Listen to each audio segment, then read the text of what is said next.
Hello, rascals. It's Mr. Worthen. We're on to Unit 11, Day 3. And we're going to learn how to graph these guys, these parabolas, these quadratic equations. We're going to learn how to graph them when they are not in vertex form. And you're going to find out that's a little bit more work, not quite as easy, but it's still doable. Let me take you on a quick review of what we did last week. We had vertex form. And when you have vertex form, it's written as a times x minus h squared plus k. We like vertex form because it's very easy to find the vertex. We used hk. There was my vertex.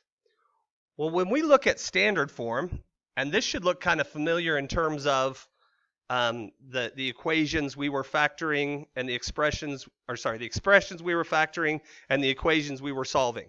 We always wrote them in standard form, ax squared plus bx plus c. X squared, then x, then normal number. So it's pretty common to see these quadratic equations written like that. Well, the hard part about it is there's no h and no k in this problem. We got a's and b's and c's. So I cannot find the vertex quickly and easily like I was able to do. I still need to find the vertex. And once I find that vertex, it's going to be the same process afterwards, but finding it is going to take a little bit of extra work. And let me just give you kind of an analogy. Go back to first semester. When we had y equals mx plus b, y equals 2x minus 3. The m was just 2, and the b was just negative 3. They were easy to find. But then we had standard form, and this is for a linear equation, not a quadratic, but it's the same idea. We had 2x plus 3y equals 6. And I couldn't find the slope just looking at that, or the y-intercept. We had to get y by itself, so we had to do some extra work. Subtract 2x. And again, this is old stuff. This is not what we're doing now. I'm just trying to relate it to something you've already done. And we got y equals negative 2/3 x plus 2. M was now, I could find it, negative 2/3, and b was 2. So we had to do all this extra work. Well, that's kind of similar to what we're going to have to do today. All right, well, let's get into it. Day 3. If they give it to me in standard form, it's going to look like this. And all the a is the number that's attached to x squared. All the b is the number that's attached to x, and all the c is the constant, the normal number at the end. If we've got that, I can use the formula x equals negative b over 2a.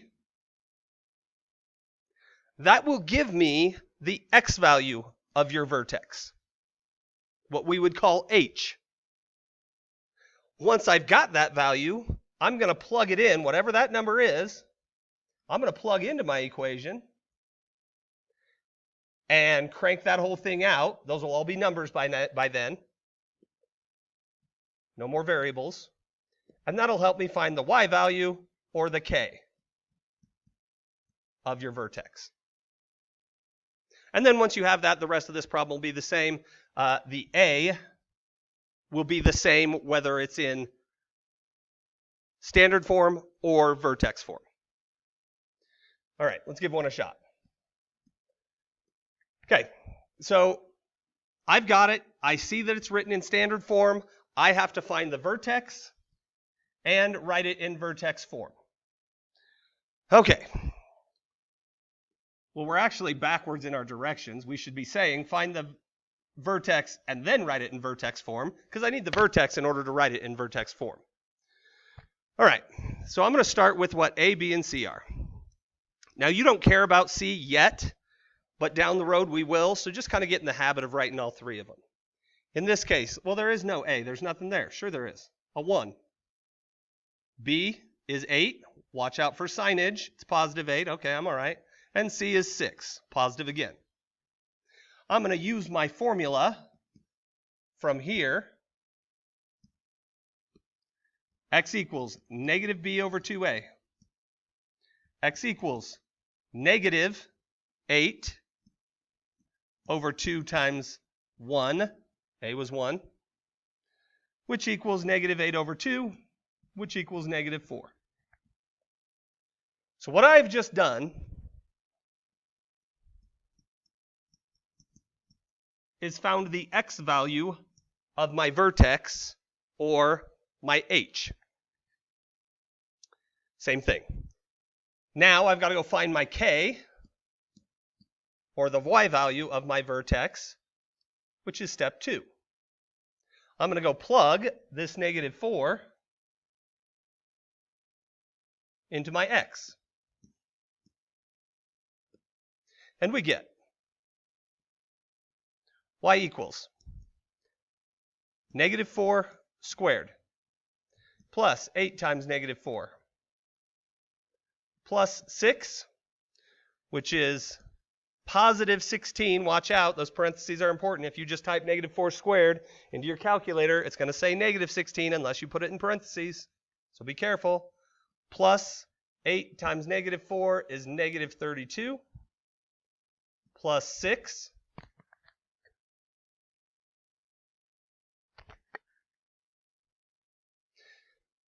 Start putting it together. 16 minus 32 is negative 16.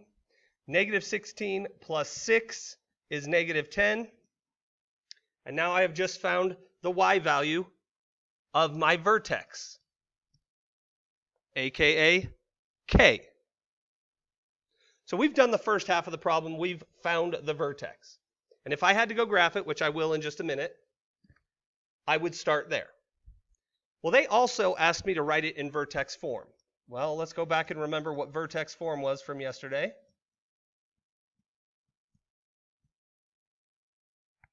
And if I have the vertex, that means I have h and k. Well, the a is the same a from up here. So I'm off to the races. Y equals 1 times, because a was 1. Well, do I really need that 1? No. If you want to write it, I'm not going to yell at you, but no need.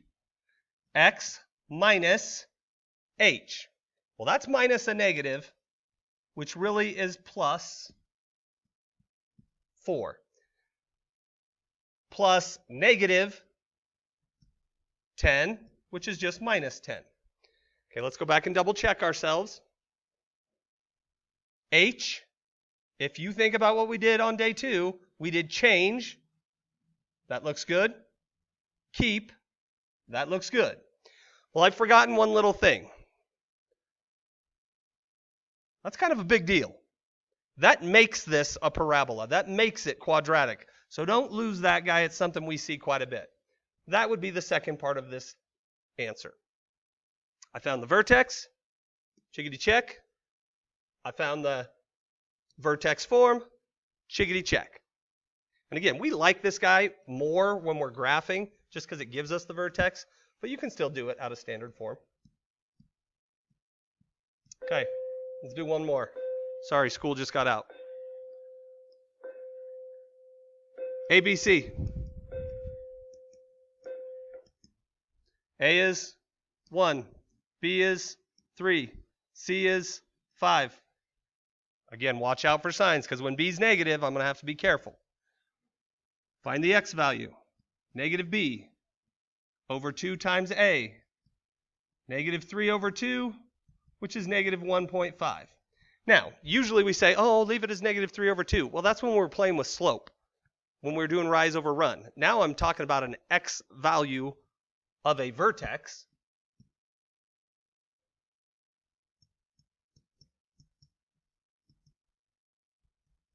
And graphing negative 1.5 is a little bit easier, in my opinion, than graphing negative 3 over 2. Now I plug the x value into my x's. So I get j of x, or f of x, or y. It's all the same. If you just want to write it as a y, I'm not going to yell at you. Equals negative 1.5 squared plus 3 times 1.5 plus 5. J of x equals negative 1.5 squared is 2.25 plus 3 times 1.5 is 5.5, I think. 15, 5, 1. No, I almost screwed that up. 4.5. The mental math is no good. I better check this. Otherwise, I'm going to get made fun of by Goodfellow. I'm checking myself. He don't know 9 times 6. I can't let him come back to me. Oh, it won't let me use it while I'm using the screen recorder. Sorry, guys. I can't give Goodfellow the satisfaction.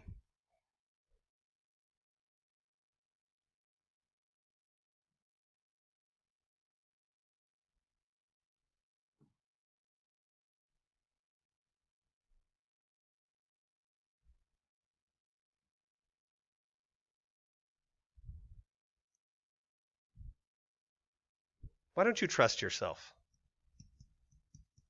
J of x equals 5 plus 4 is 9, 10, 11, 0.75. And again, you got a calculator, don't be afraid to use it. All that work, what have I found? I have found the y value, and again, just remember that's y, of my vertex, which we tend to call k. Now, think about actually graphing this guy. It would be ugly. So that's just the first part. Now I've got to write it in vertex form. Y equals a, which is just 1, x minus a negative 1.5, which is plus 1.5. Don't forget your squared. Plus k is 11.75. It's positive. Leave it alone. Again, think about h and k. Change. Good. Keep. Good. The vertex and vertex form. Okay, take a second and do the next one on your own. Click pause. I say it every time, and yet I see you guys copy down mistakes or that's it. I'm going to make a mistake and see if you catch it. Go. Oops. Okay, hopefully you played with it and grinded it out. A, B, and C. Throw it into your function. Got x is negative 6. Sorry, throw it into your equation, negative b over 2a. Throw it into your equation. Grind it out. We should have gotten negative 45 as my y. Vertex, negative 6, negative 45. And the quadratic equation in vertex form is booyashakai. Now, I've made a little tiny mistake in there. And we'll see how many of you catch it when I come back and see you tomorrow. All right, moving on. Now let's use it to actually graph. Same idea. If I got a graph, I got to start with a vertex. So, A, B, and C. It's in standard form. A is 1, B is negative 6. Finally, we get a negative b. C is 3. X equals negative 6, negative from the equation, and a negative b turns into a positive 6 over 2 times 1, which is 3. So I know my vertex now is 3, comma, plug it in. Y equals 3 squared minus 6 times 3 plus 3. Y equals 9 minus 18 plus 3. Y equals negative 9 and 3 is negative 6. I have now found my vertex. 3 and negative 6. Did they ask me to write it in vertex form? No. So I don't need to. If they asked me to, I could do it. But they just asked me to graph. Well, let's go through. Our A value, again, was 1, positive 1. So now, start with the vertex. 3, 1, 2, 3, 4, 5, 6. We're using kind of this fancier grid, a smaller grid, I guess, more spots. So you can put a few more dots on there. If you notice on day 2, we ran off the graph pretty quickly. And we want to kind of see a little bit more of your graph. Do you understand the patterns that are going on? Okay, part of the problem is there are a few different ways to talk about finishing this parabola. And I don't want to confuse you. If you want to make a table every time, xy. Oops, sorry. Start with your vertex. And then go pick some numbers, some x values that are smaller than your vertex.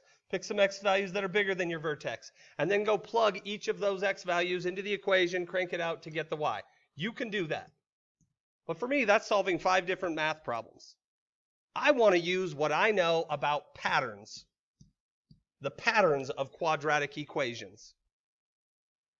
And I mean, that's a huge piece of math, different patterns and finding out how to use those patterns to my advantage. And one of the patterns we can play with is 1, 3, 5. And I had somebody ask today or yesterday, whatever, why 1, 3, 5? Where do you get? You just get to make those up? No, not really. If I do 0 squared, I get 0. If I do 1 squared, I get 1. If I do 2 squared, I get 4. If I do 3 squared, I get 9. If I do 4 squared, I get 16. All right, cool. Well, what's the difference between 0 and 1? What's the difference between 1 and 4? What's the difference between 4 and 9? What's the difference between 9 and 16? Oh, snaps. I'm going to use the fact that squaring comes up with some pretty consistent patterns to finish my parabola. So I'm showing you an alternative means of graphing these. So if you don't like it, move on. Do it the old way, make a table every time. There is absolutely nothing wrong with that. I'm just trying to show you some maybe more efficient ways or a different option for some of you. Here's how I use 1, 3, 5. I start at my vertex, and I'm always going to go over 1. And I'm going to go over 1, up 1, both directions. Over 1, so again, I went over 1. Always go 1 each time. Up 1, both directions. Now, from there, I'm going to go over 1, but up 3. Over 1, up 1, 2, 3. Over 1, up 1, 2, 3. Check mark. Then I'm going to go over 1, up 5. Over 1, up 1, 2, 3, 4, 5. Over 1, up 1, 2, 3, 4, 5. So I'm not actually finding points like the table does. I'm just using what I know about the pattern. If I wanted to keep going, the pattern keeps going as well. Over 1, up 7. 1, 2, 3, 4, 5, 6, 7. Oh, snaps. Over 1, up 1, 2, 3, 4, 5, 6, 7. Booyah shakai. Make sure it's curvy. And there you go. There's my parabola. Again, I found the vertex and then used what I know about the patterns of quadratic equations to finish the parabola. Again, I hope I'm being clear. If this is easier for you and you want to just plug and chug, go for it. Find points, plot them, good. If you do this, you'll end up with these exact same points. All right. Let me do a little clearing because I've made a mess. I still want to hit up domain and range.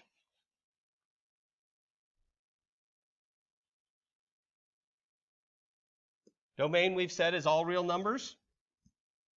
I'm going to show you, I can't remember if it was in the other video. That is another shorthand notation for all real numbers you may see in multiple choice. I just don't want it to scare you.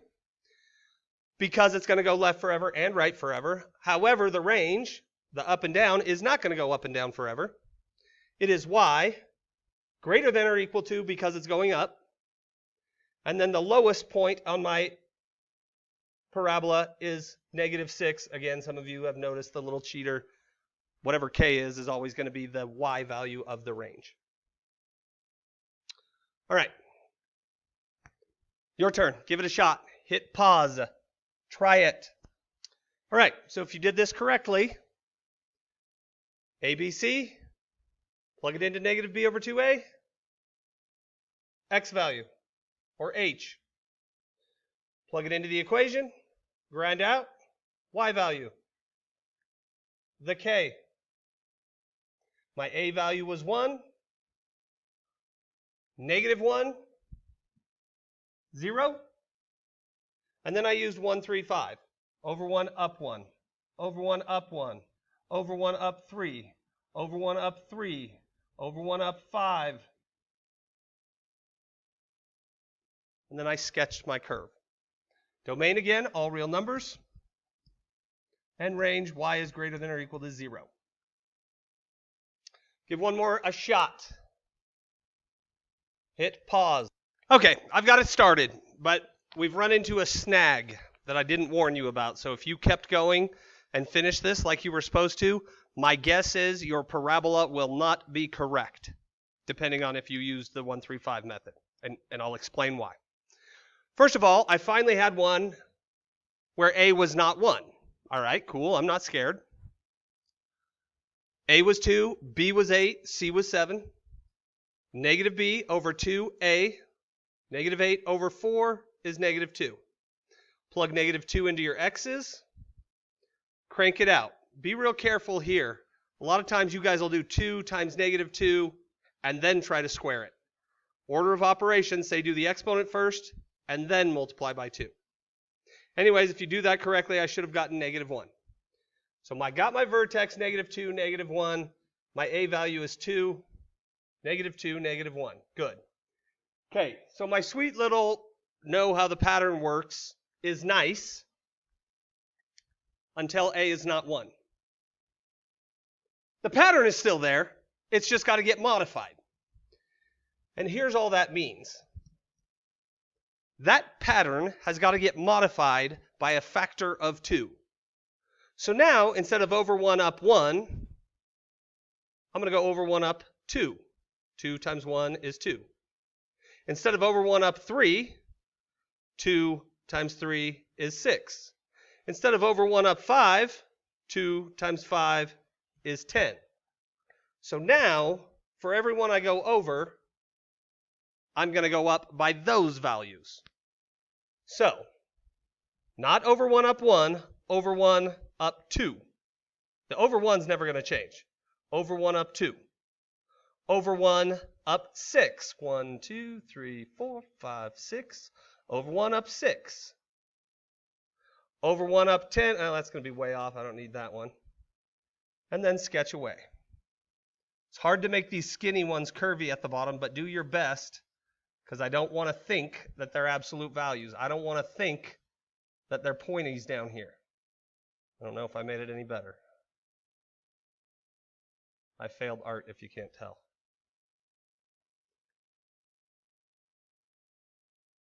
Domain, all real numbers. Range, y is greater than or equal to negative 1. And you off to the races, kids.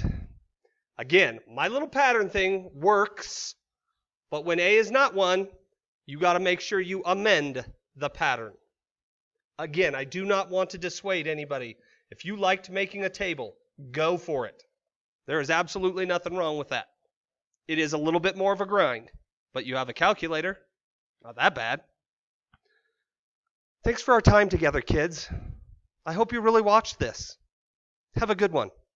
Bye-bye.